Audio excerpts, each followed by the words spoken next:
Pár fontos pont, ami mindenképpen legyen meg, mielőtt egy új csatornát vagy új oldalt indítanál a social médiában. Mindegy, hogy ezt a vállalkozásodhoz teszed, a hobbithoz, vagy egyszerűen csak van egy jó ötleted, amikor érdemes egy új csatornát építeni. Minden kezdet nehéz, szokták mondani, amiből talán csak az igaz, hogy elkezdeni nehéz. Azt is szokták javasolni, hogy ne halogass. Ha megvan az ötlet, vágj bele, hisz a tökéletes pillanat sosem érkezik el. Igaz, mert kifogásokat mindig lehet találni.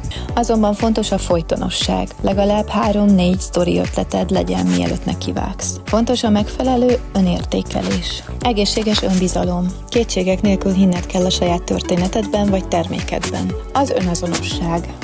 Akkor fognak tudni hozzád mások kapcsolódni és benned bízni, ha önmagadat adod. Biztosan követsz és szeretsz másokat, akik hasonló témával foglalkoznak, ez rendben is van, hisz fontos a konkurencia figyelés is. Illetve inspirálódunk egymástól.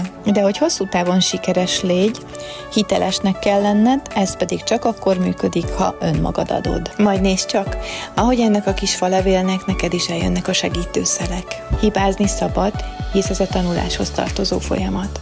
Csak bízz magadban, és haladj a kitűzött célod felé.